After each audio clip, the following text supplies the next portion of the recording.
কথা বলছি সিলেট জেলার গোলাপগঞ্জ উপজেলা থেকে।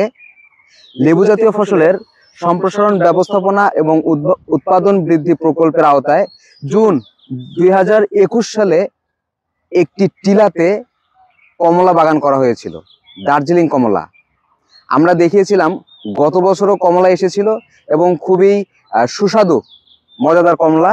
এবারও আমরা দেখতে পাচ্ছি এটি জুন 2025, আমরা বাগানে দেখতে পাচ্ছি খুব সুন্দর কমলা এসেছে এবং গাছে প্রতিটি থোকায় থোকায় কমলা আসছে, যদিও ছোট আকারের।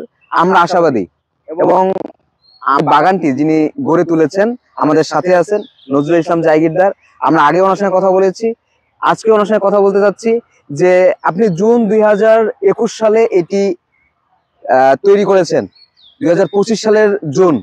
আপনার কি মনে হচ্ছে এই বাগানটি, আপনার অনুভূতি কি এই বাগানটি নিয়ে?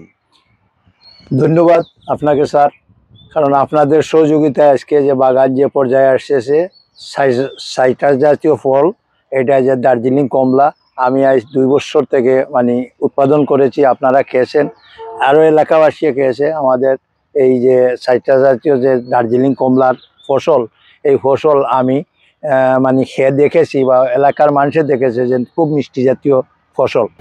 এবং আমরা ওই যে ভিজিটার যারা আছে তারা এসে দেখেছে যে আমার দার্জিলিং এই কমলার বাগানটা আমি যে ফসল যেটা পেয়েছি এগুলো অত্যন্ত সুস্বাদু, যার দরুন গিয়া আমরা লেবু জাতীয় ফল বা দার্জিলিং কমলা, এর লগে মালটা, এর লগে লেবু জাতীয় ফসল আরও আছে, মিশ্র বাগানটা হয়ে গেছে এইটা।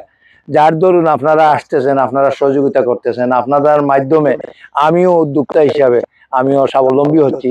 যার দরুন আমি মনে করি যে এই ধরনের বাগান যদি সবাই করে বা টিল্লা টাল্লার ভিতরে যদি তারা বাগান করতে চায়, তাহলে আপনারা সহযোগিতা নিলে ইনশাল্লাহ বাগানের ফল আমি দেখছি যে দার্জিলিং কমলা আমাদের এইখানে হয়েছে এবং হবে ইনশাল্লাহ। আমি এইবার চেষ্টা করতেছি যে হয়তো চারাগুলারে যদি আপনার এইগুলা কলম করা যায়, তাহলে আপনাদের মাধ্যমে হয়তো এগুলার হয়তো সম্প্রসারণ করতে পারবো আমরা অন্যান্য।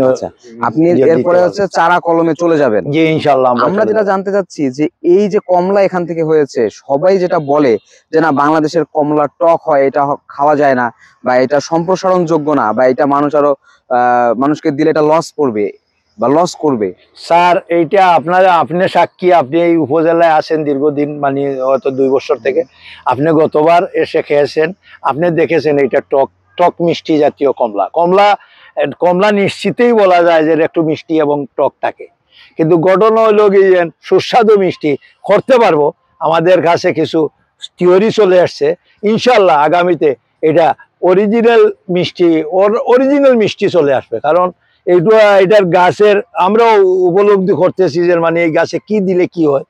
ফল স্যার মিষ্টি হয়, এটা আমার খাওয়া লাগবে না, কারণ আপনি নিজে এটা না। আমরা দেখেছি যে এখানে যেহেতু আনারস আছে, সাথে মালটা আছে কিছু, এবং সবচেয়ে মূল যে বিষয় সেটি হচ্ছে কমলা।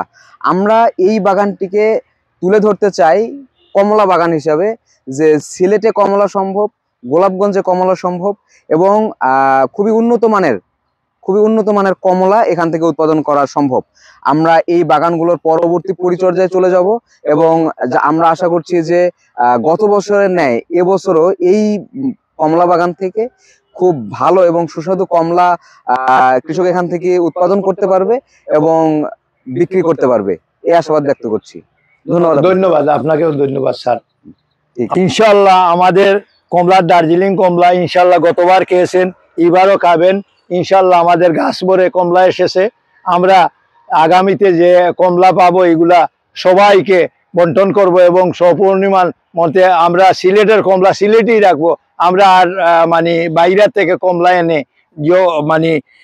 হারভেস্ট আমরা যেহেতু করা শিখেছি, আমি মনে করি যে সবাই মিলে আমরা যদি প্রত্যেকের বাড়ির ছাউনিতে বা সাইডে যদি কমলার গাছ লাগান, তাহলে আমার লোকের সহযোগিতা করলে ইনশাল্লাহ আমি মনে করি সবাই স্বাবলম্বী হবে ইনশাল্লাহ। এটা হইল কি জায়গিরদার মসজিদ সেবা মঞ্জিলের পার্শ্ববর্তী টিল্লা, যেই টিল্লা জায়গিরদার গার্ডেন নামে আমি পরিচয় করেছি। এবং আপনারা আসবেন, সবাই নিয়ে যাবেন, খাবেন, আমাদের এইখানে আসবেন, আমরা সহযোগিতা করব ইনশাল্লাহ। খাইতেও পারবেন, নিতেও পারবেন। কমলা পাকার সময় হইল কি ডিসেম্বর, জানুয়ারি, ফেব্রুয়ারি, এই টাইমে আসলে ইনশাল্লাহ নিতে পারবেন, খাইতেও পারবেন। আর সবাই করেন, কারণ কে লাগি সহযোগিতা আমরা করব ইনশাল্লাহ। আমরা সহযোগিতা যদি নিতে চান, আমি নজরুল ইসলাম জায়গিদার আমি কইরাম, যেন আপনারা সহযোগিতা আমি করতে বাধ্য থাকবো। আসসালামু আলাইকুম।